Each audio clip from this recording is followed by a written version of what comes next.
I rolled down the window and tried to reach out. I wanted to know how deep I was buried, but as soon as I did, mud poured into the car through the crack. Startled, I quickly closed the window. Before I could catch my breath, the sunroof shattered.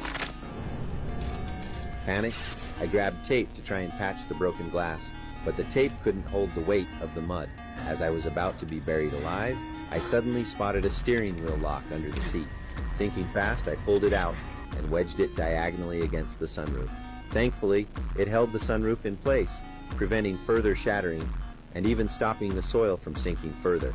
I was safe for now, and finally dared to relax. By then, my mouth was parched from exhaustion, so I grabbed the nearby mineral water bottle and drank without hesitation. Only after it was empty did I realize it was the car's sole supply of water, but regret came too late. At this point, I might as well finish it. Then I began inventorying the car's supplies, hoping to find tools for self-rescue. Clearly, nothing would help, but just then, water droplets suddenly seeped through the sunroof into the cabin. I tilted my face upward and frantically sucked at the water with my mouth, but it was nowhere near enough. I took out a bank card, folded it into a funnel shape, and inserted it into the empty bottle. Then I wedged it onto the lock plate.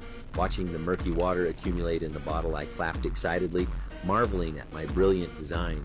But this didn't last long. I began to feel short of breath. The oxygen inside the car was rapidly depleting. If I didn't find a solution soon, I would suffocate to death. So I pulled out the hollow steel pipe from the folding chair, removed the bottle cap, and drilled a small hole in it with my nail clippers. Then I found some hemp rope, tied a tight knot, and threaded it through the cap. Finally, I stuffed the rope into the steel pipe, sealing the opening with the cap. After completing this series of actions, I couldn't help but marvel at my own ingenuity. Gripping the pipe tightly, I pushed it upward with utmost care. But when the first pipe went in, I saw no light. I had to connect a second pipe using the same method and keep pushing, then a third. The oxygen deprivation made breathing so hard I was nearly drained of strength. I pulled out a jack and placed it under the pipe. Soon, it too reached its limit, yet the pipe still hadn't pierced the soil. To survive, I refused to give up. So I draped a blanket over my shoulders and used my body to push the pipe upward, enduring excruciating pain. Suddenly, I felt my shoulders release. The pipe broke through the earth. I couldn't believe I'd done it.